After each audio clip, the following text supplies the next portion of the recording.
Dentro de la neonatología vamos a hablar de los siguientes temas. En primer lugar, comentaremos la exploración física del recién nacido, después pasaremos a hablar de la patología más importante dentro de la neonatología, en concreto enfermedades del aparato respiratorio neonatal, enfermedades del aparato digestivo neonatal, sepsis neonatal, ictericia neonatal. Comenzaremos en primera instancia por la exploración física del recién nacido.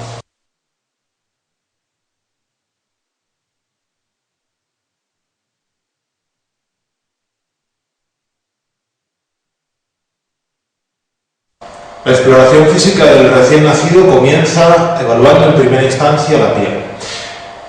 Dentro de la piel habría que hablar en primera instancia de aspectos generales sobre la piel y después comentaremos algún aspecto sobre aspectos particulares sobre la piel. Aspectos generales sobre la piel. Tengan en cuenta que en función de la edad gestacional así va a ser cualitativamente hablando la piel de un recién nacido. Así, la piel de los recién nacidos pretérmino es una piel fina, frágil, quebradiza, que hace con facilidad equimosis cuando se la toca y que tiene como característica fundamental la presencia de lanugo. Por contraposición, la piel del recién nacido a término es una piel gruesa, sonrosada, agradable al tacto y que tiene como característica fundamental que está cubierta por un unto sebáceo llamado vernix caseoso. Por último, dentro de los aspectos generales sobre la piel, tengan en cuenta que la piel de los recién nacidos post-término es una piel distinta a la que hemos visto anteriormente. Es una piel que a mí me gusta llamar piel de viejillo o piel de abuelo, porque es una piel que presenta muchas arrugas, grandes zonas de desecación y de descamación y que tiene como última característica que se ve acompañada de unos anejos cutáneos extraordinariamente desarrollados. Una vez vistos los aspectos generales sobre la piel, tengan en cuenta que la piel también en los recién nacidos tiene una serie de particularidades. Primera particularidad: hay determinados colores cuya presencia en el recién nacido invita a pensar que éste está padeciendo un proceso patológico. Así, en primer lugar, la ictericia, de debut en las primeras 24 horas, siempre tiene significado patológico y deben ustedes pensar en 4 procesos: hemólisis, sepsis, hemorragia interna e infección connatal. El segundo color que suele tener significado patológico es el rojo, la policitemia. Lo prioritario es saber la definición de policitemia. Se define policitemia neonatal como hematocrito central venoso mayor de un 65%. El tercer color que invita a sospechar que nuestro recién nacido está padeciendo un proceso patológico es la cianosis. Ante un recién nacido cianótico, sospechen que puede haber 2 aparatos, 2 sistemas que pueden estar fallando. ¿Cuáles son? El sistema circulatorio y el aparato pulmonar, el aparato respiratorio. Para saber si está fallando el corazón o el pulmón, han de exponer al recién nacido a un test de hiperoxia. Eso significa exponer al recién nacido a una fuente de oxígeno al 100%. Si la cianosis desaparece, si la cianosis revierte, piensen que el recién nacido cianótico está padeciendo un proceso pulmonar y si la cianosis por contra no revierte, sospechen que estamos ante un cuadro cardíaco, ante una cardiopatía congénita. La segunda particularidad de la piel, amén de los colores patológicos, la segunda particularidad, decíamos, que deben de tener muy presentes, son determinadas cosas que tienen significado benigno, pero a priori uno podría pensar, por su nombre, que son procesos patológicos.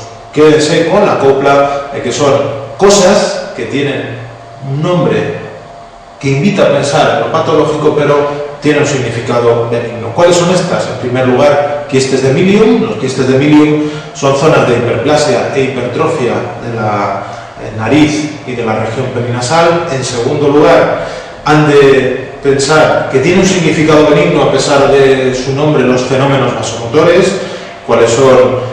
Cutis marmorata, acrocianosis, fenómeno del arlequín, y los 2 procesos últimos de significado benigno pero nombre a priori engañoso son eritema tóxico y melanosis pustulosa, ambos tienen un significado benigno, recuérdenlo. En última instancia, tengan presente, y con esto zanjamos el capítulo sobre aspectos particulares sobre la piel, que los angiomas de distribución simétrica, esto es, aquellos que están presentes en ambos lados del cuerpo, suelen tener significado benigno en el recién nacido. No así los angiomas de distribución asimétrica, especialmente si se presentan en la cara o en los miembros, que suelen tener significado patológico. Bueno, una vez vista la piel, seguimos dentro de la exploración física del recién nacido y vamos a ver qué cosas son especialmente importantes a saber sobre la cabeza, sobre el cráneo. Lo más importante saber dentro de la cabeza del recién nacido es diferenciar bien las dos lesiones traumáticas obstétricas más frecuentes, cefalohematoma y caput sucedáneo. Comenzaremos explicando las características del cefalohematoma para después seguir con el caput sucedáneo. Cefalohematoma.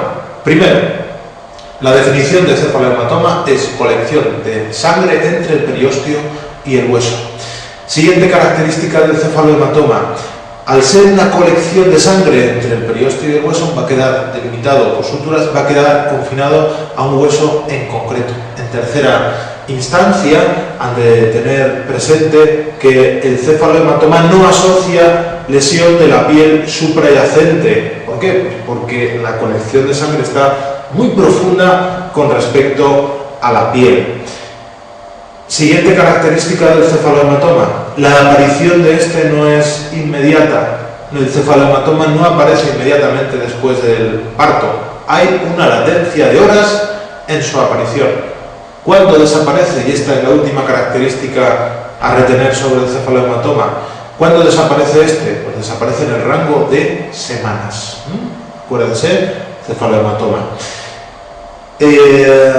Paralelamente, deben estudiarse el caput sucedáneo, otra lesión traumática obstétrica muy frecuente en los recién nacidos. Recordemos las características del caput sucedáneo. Primera característica es un edema difuso del tejido celular subcutáneo. Segunda característica, no queda confinado al hueso en concreto. Tercera característica, la piel suprayacente va a mostrar un punteado equimótico, esto es, va a estar lesionada. Cuarta característica, aparece inmediatamente después del parto traumático. Y quinta y última característica, tarda tan solo días en desaparecer.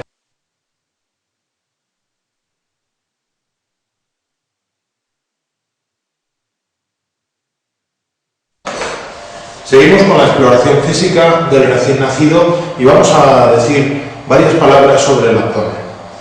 En primer lugar, tengan presente que la masa abdominal más frecuente en el recién nacido es la hidronefrosis, esto es la dilatación renal. En segunda instancia, tengan presente que la víscera más lesionada en un parto traumático es el hígado y no todos los desgarros hepáticos rigen tratamiento quirúrgico. Tercer mensaje sobre la exploración física del abdomen en el recién nacido. La segunda lesión, la segunda víscera más lesionada en el abdomen es el bazo. Y por desgracia, las lesiones esplénicas suelen requerir tratamiento quirúrgico. Cuarto mensaje sobre el abdomen del recién nacido.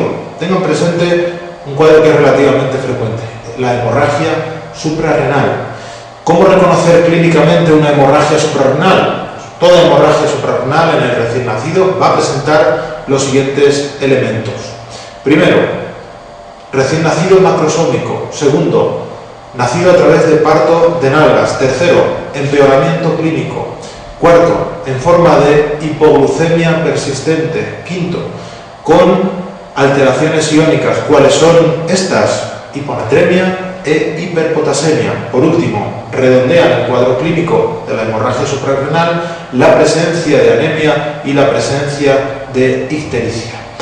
El diagnóstico de la hemorragia suprarrenal se hace ponderando la clínica con una ecografía abdominal en la cual se ve la típica lesión en la suprarrenal. Y el tratamiento de este cuadro es estrictamente de soporte o de sostén. Por último, para zanjar el capítulo del abdomen del recién nacido, comentaremos varias palabras sobre el ombligo. En primer lugar, recordemos como en la estructura del ombligo. El ombligo, mejor dicho, el cordón umbilical, presenta los siguientes elementos: 2 arterias y una vena, esas son sus estructuras vasculares, acuérdense, 2 arterias y una vena, y además de esto va a presentar 2 rudimentos: el rudimento, por un lado, del conducto onfalomesentérico y por otro lado, el rudimento del conducto alantoideo. Todos estos elementos, todas estas estructuras van a estar cohesionadas por la gelatina de Barton. ¿Cuándo se desprende habitualmente el cordón umbilical en un recién nacido? Pues a lo largo de los primeros 15 días de vida. ¿Cuál es la patología umbilical que han de retener ustedes? Pues tengan, en primera instancia, bien presente un croquis, un esquema de la patología umbilical. Los problemas umbilicales se pueden clasificar de muchas maneras. Yo les voy a proponer una. Vamos a dividirlos en 3 grandes grupos. En primera instancia, los problemas estructurales del ombligo. En segunda instancia, las masas umbilicales. Y en tercera instancia, por último, hablaremos de la infección umbilical, de la onfalitis. Problemas estructurales del ombligo. Problema estructural número 1, arteria umbilical única. En general no asocia a otras malformaciones, si bien puede acompañarse de malformaciones vasculares a otro nivel, malformaciones cardíacas, malformaciones renales y alguna cromosomopatía. Segunda patología estructural, persistencia del conducto onfalomesentérico.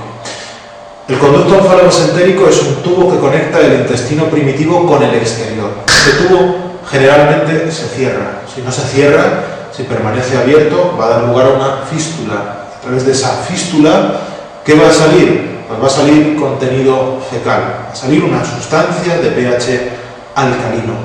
Acuérdense, vinculen salida de una sustancia de pH alcalino con persistencia del conducto onfalomesentérico. Si auscultamos una fístula por persistencia del conducto onfalomesentérico, vamos a advertir la presencia de ruidos hidroaéreos. Tercera patología estructural del ombligo, persistencia del conducto alantoideo o uraco. El conducto alantoideo es un tubo que conecta la vejiga primitiva con el exterior. Ese tubo generalmente se cierra. Si permanece abierto, va a dar lugar a una fístula. Y por esa fístula va a salir una sustancia de pH ácido, esto es, orina. La auscultación de una fístula por persistencia del conducto alantoideo va a ser neutra, no va a dar lugar a ningún tipo de ruido patológico. Cuarto y último problema estructural del ombligo, retraso en la caída del cordón umbilical. Si el cordón umbilical se desprende más allá de los 15 días de vida, hablamos de este problema, que se puede asociar con alguna inmunodeficiencia, en concreto con defecto en la quimiotaxis de los neutrófilos. Una vez vistos los problemas estructurales del ombligo, vamos a desarrollar las masas umbilicales. Las masas umbilicales se pueden clasificar en función de su tamaño. Así tenemos masas umbilicales grandes, por un lado, y por otro, masas umbilicales pequeñas. Comencemos hablando de las masas umbilicales grandes. Las masas umbilicales grandes se nombran en función de cuál sea su envuelta más externa. En primer lugar, si la envuelta más externa es piel, lo llamamos hernia umbilical. En segundo lugar, si la cubierta más externa es peritoneo, lo llamamos onfalocele. Y en tercera y última instancia, si no hay envuelta externa que lo recubra, estamos ante una gastrosquisis. Una vez vistas las masas umbilicales grandes, pasemos a hablar de las masas umbilicales pequeñas. Las masas umbilicales pequeñas son 2, son granuloma umbilical y pólipo umbilical. ¿Cuáles son las características del granuloma umbilical? Su consistencia blanda y su color rojo pálido, además de un aspecto vascular. El pólipo umbilical tiene unas características diametralmente opuestas a las del granuloma umbilical. El pólipo umbilical tiene una consistencia dura y tiene un color rojo brillante. Una vez vistas las masas umbilicales, pasemos a hablar del tercer modo que tiene de enfermar el ombligo, que es infectarse, onfalitis. ¿Cómo advertir, cómo sospechar que estamos ante un recién nacido con una onfalitis? Muy sencillo. Un ombligo infectado genera una supuración purulenta, huele mal y aparte de eso tiene los signos clásicos de inflamación, esto es dolor, tumor calor y rubor. Ante un recién nacido con estas manifestaciones clínicas, que además tienen mal estado general, ingrésenle porque pueden aparecer complicaciones patológicas, puede aparecer sepsis y puede aparecer también peritonitis. Ingrésenle, decía, y pónganle antibióticos, cloxacilina más gentamicina por vía intravenosa. Bueno, y hasta aquí los aspectos que quería comentar sobre la exploración física del recién nacido. No les parece mal, les invito a hacer varias preguntas del test de primera vuelta. En primer lugar, vamos a comentar la pregunta número 2 del test de primera vuelta. Esta pregunta dice así: ¿cuál de los siguientes fenómenos dermatológicos que podemos encontrar en un neonato no debe sugerirnos una patología subyacente? Las opciones posibles son las siguientes. 1. Manchas hipopigmentadas geográficas. Estas manchas hipopigmentadas geográficas corresponden al adenoma sebáceo de Pringle, propio de la esclerosis tuberosa, y como tal tienen significado patológico. Luego esta opción no hay que marcarla como falsa. 2. Ictericia precoz en las primeras 24 horas. Antes hemos comentado que ante una ictericia de debut tan precoz hemos de pensar siempre en un proceso patológico: hemólisis, sepsis, hemorragia interna e infección corneal. 3. Nevus flammeus. El nevus flammeus es una angioma que aparece en un lado de la cara, en concreto en el territorio del nervio trigémino, y lo podemos encontrar en algunos cuadros patológicos, por ejemplo en la enfermedad de Sturge-Weber, que es una facomatosis en la cual, aparte de haber angiomas en la cara, hay angiomas leptomeníngeos. La opción número 4 es la que tienen que marcar como falsa. Melanosis pustulosa, dice la opción número 4. Acuérdense de que la melanosis pustulosa, al igual que el eritema tóxico, los fenómenos vasomotores y los quistes de Mirium, no tienen significado patológico. Por último, comentemos la opción número 5, manchas café con leche. Las manchas café con leche, si superan un determinado número y a su vez superan estas un determinado tamaño, van a aparecer en algunos cuadros patológicos, por ejemplo, en la neurofibromatosis. Haremos a continuación la pregunta número 5, cuyo enunciado dice así: recién nacido pretérmino de 29 semanas de edad gestacional que sufre distrés respiratorio desde el nacimiento. Ya con este dato nos están comentando que este recién nacido está enfermo. Acuérdense de que la dificultad respiratoria es un signo inespecífico que indica enfermedad en un recién nacido. A las 36 horas de vida, sigue el enunciado, presenta hipotensión, bradicardia, cianosis y la fontanela se encuentra abombada. Cuando el recién nacido enfermo tiene una fontanela abombada, eso nos invita a pensar que estamos ante un cuadro patológico intracraneal. Dentro de los problemas patológicos intracraneales para el MIR han de tener presentes sobre todo o especialmente dos. 1. Que haya una hemorragia dentro del cráneo, y 2. Que haya una infección dentro del cráneo. Para saber si hay una hemorragia o si hay una infección, consulten siempre el hemograma porque le va a dar muchas pistas. Continúa el enunciado diciendo: en el hemograma presenta 15.000 leucocitos, neutrófilos 45%, linfocitos 42%, callados 0%, plaquetas 180.000 y hematocrito 30%. En cuanto a la serie blanca, no tiene que presuponer ninguna alteración, dado que la leucocitosis es fisiológica en los recién nacidos hasta un dintel máximo de 34.000. Nuestro paciente tiene 15.000, luego no sospechamos una infección máxime cuando tampoco hay desviación izquierda y tampoco hay neutrofilia. La cifra de plaquetas de este paciente es completamente normal, y lo que sí que es patológico es el hematocrito. Un hematocrito de un 30% para un recién nacido es muy poco. Tengan en cuenta que un hematocrito de un 30% corresponde con una hemoglobina de 10 gramos por decilitro, y eso es muy poquito para un recién nacido, puesto que los recién nacidos, cuando salen del claustro materno, tienen entre 14 y 20 gramos por decilitro de hemoglobina.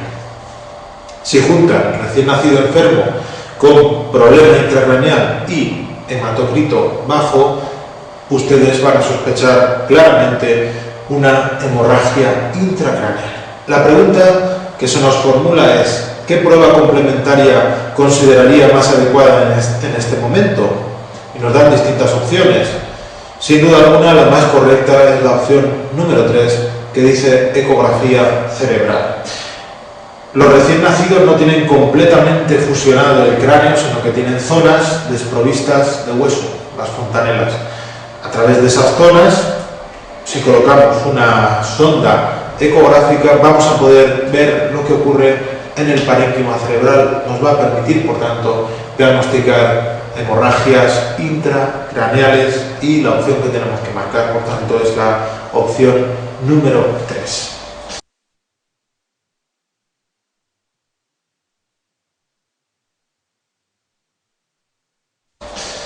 Una vez vista la exploración física del recién nacido, pasaremos a ver distintos bloques de problemas patológicos de la neonatología. El primer problema patológico neonatal que vamos a ver son las enfermedades del aparato respiratorio neonatal. Las enfermedades del aparato respiratorio neonatal son muy frecuentes y usted las debe conocer con cierta soltura. Vamos a explicar en concreto 4 problemas patológicos del aparato respiratorio neonatal. En primera instancia, comenzaremos hablando de la enfermedad de membrana hialina. Para caracterizar esta, tengan presente 4 aspectos. En primer lugar, paciente diana. El paciente diana de la enfermedad de membrana hialina va a ser un recién nacido pretérmino. Tanto más prematuro es el paciente, tanto mayor va a ser el riesgo de desarrollar una enfermedad de membrana hialina. Segundo aspecto a tener en mente: radiografía de tórax típica de este cuadro clínico. La placa de tórax típica de un paciente con enfermedad de membrana hialina va a mostrar una afectación bivasal en forma de infiltrado retículo-granular con broncograma aéreo. Tercer aspecto a tener en mente: ¿esta entidad se puede prevenir? Respuesta: sí. La prevención consiste en la administración de corticoides a la madre. No a todas las madres, única y exclusivamente aquellas embarazadas cuya edad gestacional oscila entre 24 y 34 semanas y de las cuales se prevé un parto inminente. Último aspecto a saber sobre la enfermedad de membrana hialina: tratamiento. El tratamiento tiene 3 frentes. Primer frente: soporte respiratorio. En un porcentaje no desdeñable de casos, este soporte respiratorio va a estar constituido por ventilación mecánica, dado que la enfermedad de membrana hialina genera una hipoxia importante. Segundo frente: surfactante. Tengan en mente que la enfermedad de membrana hialina etiopatológicamente se produce por un déficit de surfactante. Luego, en el tratamiento no hemos de descuidar este aspecto y administrar a nuestro paciente surfactante por vía endotraqueal. Tercer y último frente terapéutico de la hialina: acuérdense de una cosa, de un aspecto radiológico que les hemos comentado. En la enfermedad de membrana hialina hay broncograma aéreo. También hay broncograma aéreo en la neumonía. Luego, cúbranse las espaldas y administren a este paciente prematuro y por tanto muy vulnerable tanto surfactante como antibióticos por vía intravenosa, ampicilina y gentamicina en concreto. Segunda patología del aparato respiratorio neonatal que vamos a desarrollar: taquipnea transitoria del recién nacido. Paciente diana de la taquipnea transitoria. La taquipnea transitoria del recién nacido, también llamado síndrome de Abri o distrés respiratorio tipo 2, afecta preferentemente a recién nacidos a término o bien a prematuros casi término, entendiendo por prematuros casi término los 36 semanas, nacidos a través de parto vaginal rápido o de parto por cesárea, o si la madre está sobrehidratada. Cambios radiológicos típicos de esta entidad. Los cambios radiológicos más típicos de esta entidad vienen marcados por una palabra clave, que es la palabra líquido. Habrá líquido intersticial, habrá líquido en las fisuras, habrá líquido entre las pleuras, esto es derrame pleural, en definitiva, acuérdense, líquido. Tercer aspecto a tener en mente sobre la taquipnea transitoria del recién nacido. Su prevención no se puede llevar a cabo, es una entidad que no se puede prevenir. En la hialina vimos que sí, en la taquipnea transitoria del recién nacido no hay prevención posible. Por último, tratamiento de la taquipnea transitoria del recién nacido. El tratamiento se limita a garantizar un buen soporte respiratorio para estos pacientes. El soporte respiratorio va a quedar marcado en esta entidad por gafas nasales, oxígeno en gafas nasales.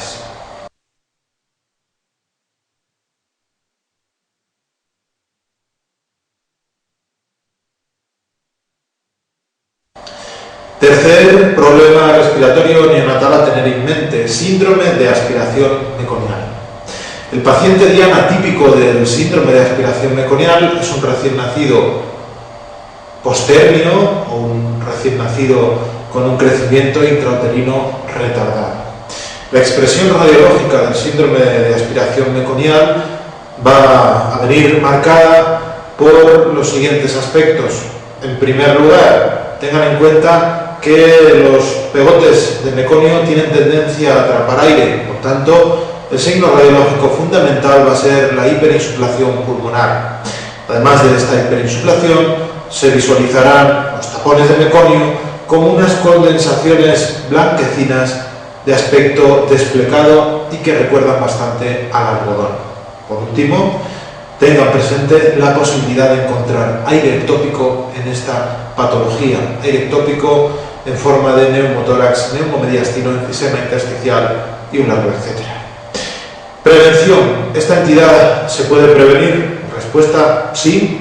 La prevención consiste en la administración, mejor dicho, la prevención consiste en la aspiración traqueal bajo visión directa que se va a realizar única y exclusivamente en aquellos recién nacidos deprimidos que estén impregnados de un meconio espeso, de un meconio en puré de guisantes.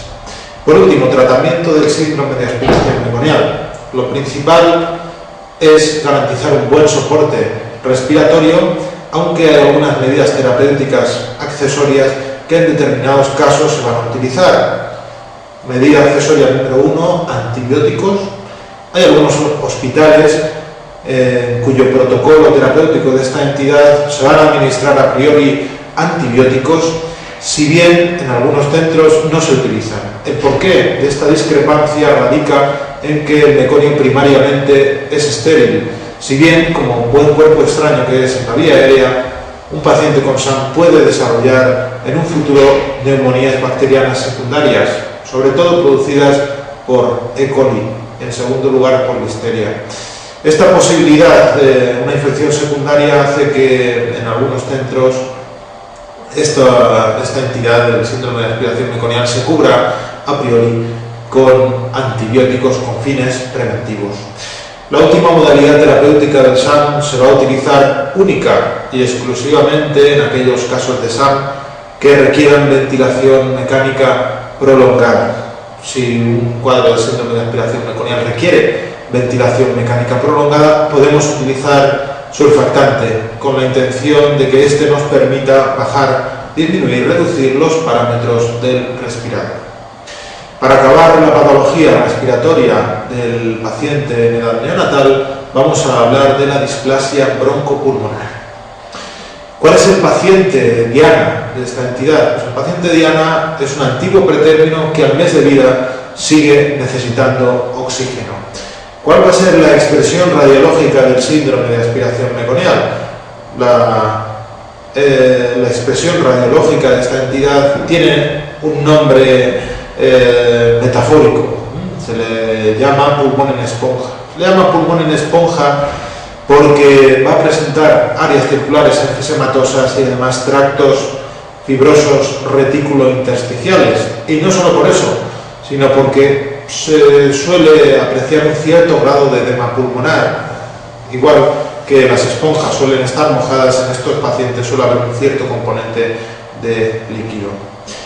¿Se puede prevenir la displasia broncopulmonar? Pues sí que se puede prevenir. Tengamos en cuenta cuáles son los 3 pilares etiopatogénicos implicados en una displasia broncopulmonar. Inmadurez, que obviamente no se puede prevenir.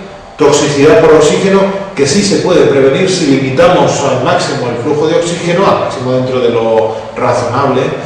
Y el tercer pilar etiopatogénico de esta entidad es el varo y volutrauma, el traumatismo por presión y el traumatismo por volumen secundarios al mal uso del respirador. La manera de prevenir esto es limitar al máximo los parámetros del respirador en cuanto sea posible. El tratamiento de la displasia broncopulmonar incluye los siguientes factores o los siguientes elementos. Primero, oxigenoterapia. Estos pacientes, al igual que los pacientes con una EPOC, adultos, necesitan oxigenoterapia domiciliaria. 2. Beta-2 agonistas de vida media corta, que van a permitir evitar los episodios de broncoespasmo que pueden tener estos pacientes.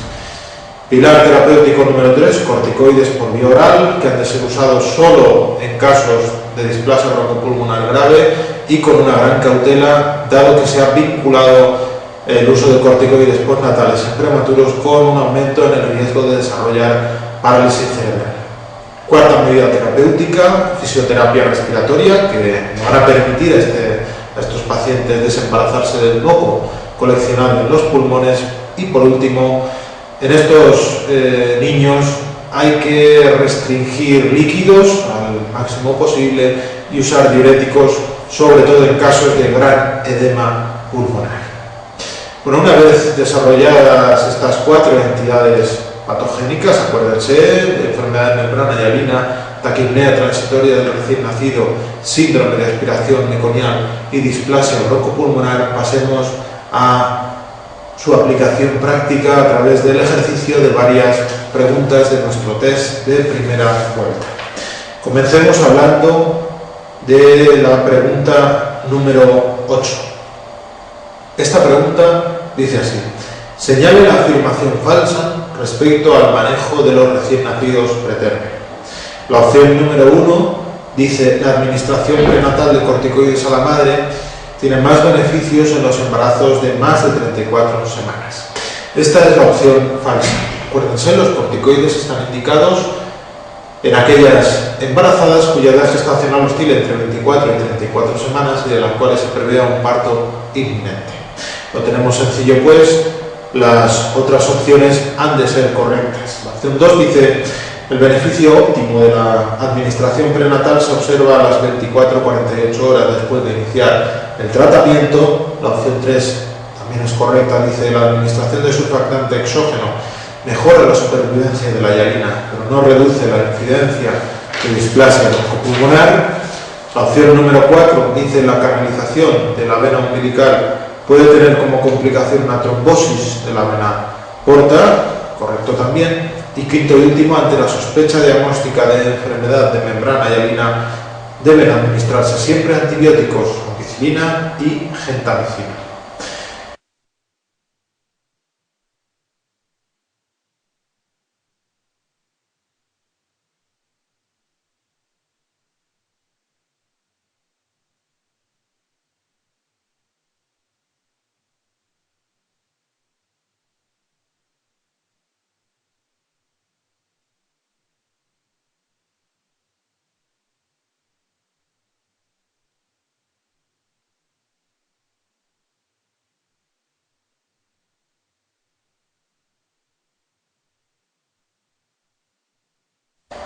Pasemos a hacer la pregunta número 9, también perteneciente a este bloque de respiratorio neonatal.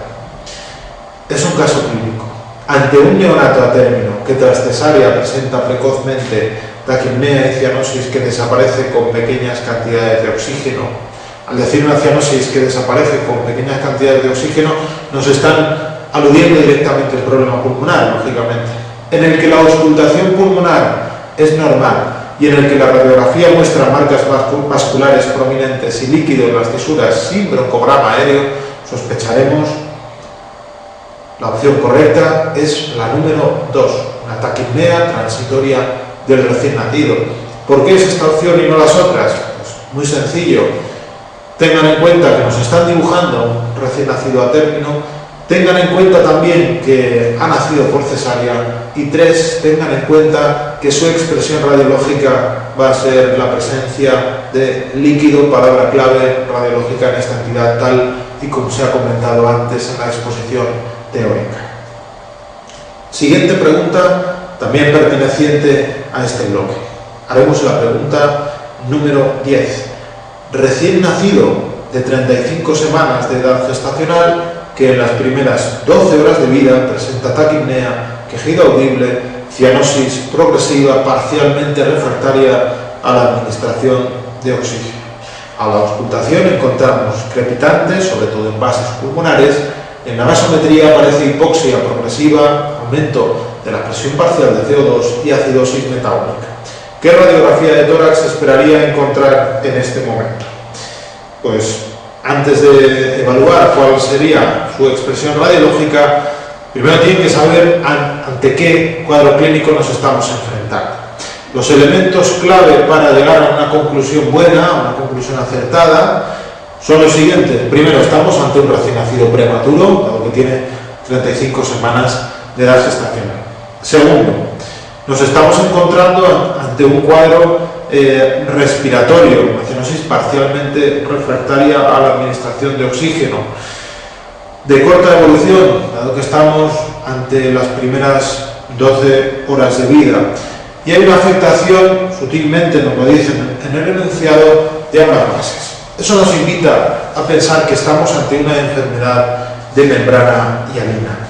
¿Y cuál es la expresión radiológica, según lo que hemos comentado antes, sobre la enfermedad de membrana hialina? ¿Cuál va a ser la expresión radiológica y, por tanto, cuál va a ser la respuesta correcta en esta pregunta? Nos vamos a quedar, obviamente, con la opción número 2, infiltrado de patrón retículo granular con broncograma aéreo. Seguimos haciendo preguntas sobre aparato respiratorio neonatal y pasemos a leer y a comentar la pregunta número 14. Un niño de 42 semanas de gestación, arrugado, pálido, hipotónico, apneico y cubierto de líquido amniótico verdoso. Respecto a este cuadro, señale la opción falsa. Bueno, en primer lugar, ¿ante qué cuadro estamos? Pues parece que estamos ante un síndrome de aspiración meconial. ¿Por qué? Por lo siguiente. Primero, estamos ante un recién nacido que tira más a postérmino, tiene 42 semanas de edad gestacional. Además está impregnado de líquido amniótico verdoso. Y además no respira, esto es, está deprimido desde un punto de vista respiratorio. Nos pide que señalemos la opción falsa. La opción número 1 dice: la primera maniobra en su reanimación ha de ser la aspiración de tráquea bajo visión laringoscópica. Obviamente está indicado prevenir esta entidad porque concurren las dos circunstancias que antes comentamos: meconio espeso y recién nacido deprimido. La segunda opción dice: es una patología típica de recién nacidos pretérminos y recién nacidos a término.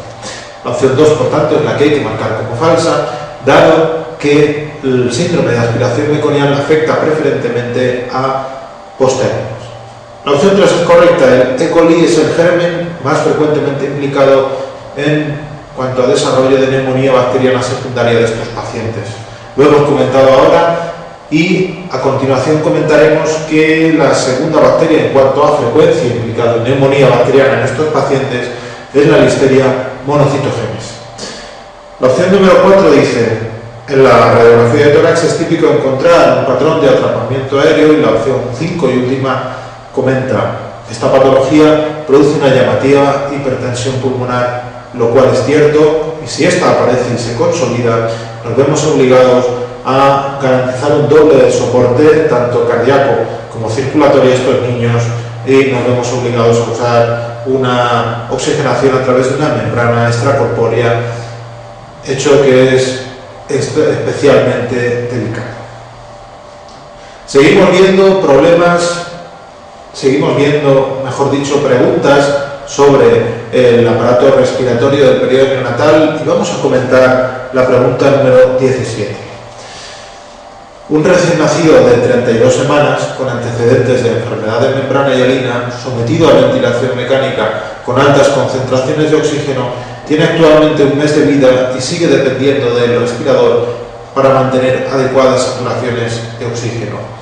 Antiguo pretérmino que al mes de vida sigue necesitando oxígeno, ese es el paciente diana típico de una displasia broncopulmonar.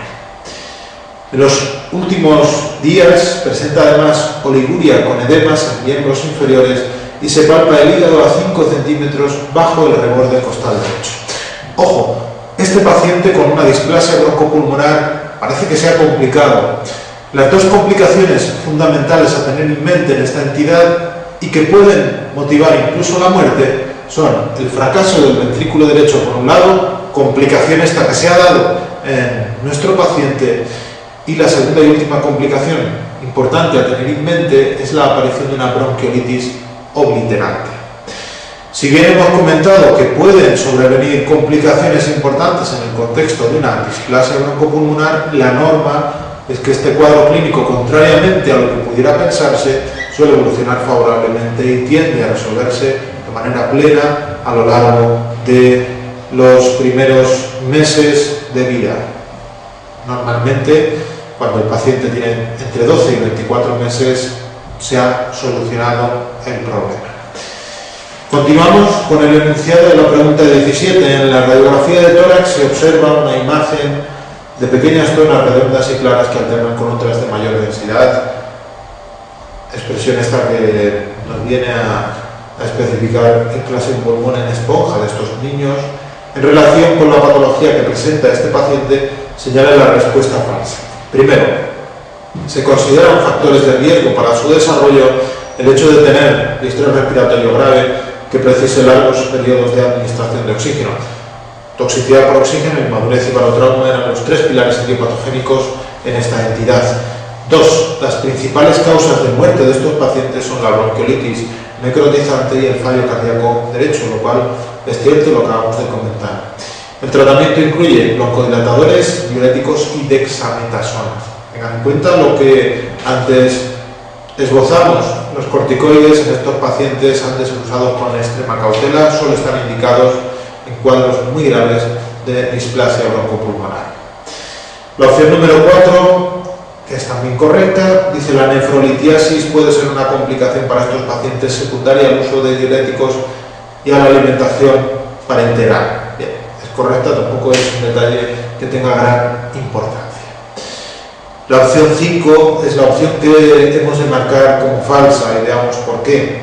A pesar de que pueda retirarse la administración de oxígeno antes de salir de la unidad de cuidados intensivos, el pronóstico para la mayoría de estos pacientes es malo, presentando en la adolescencia obstrucción de las vías respiratorias e hiperreactividad bronquial. Acabamos de decir que el pronóstico para estos pacientes es generalmente bueno y tiende a evolucionar hacia una resolución completa a lo largo de los primeros meses de vida.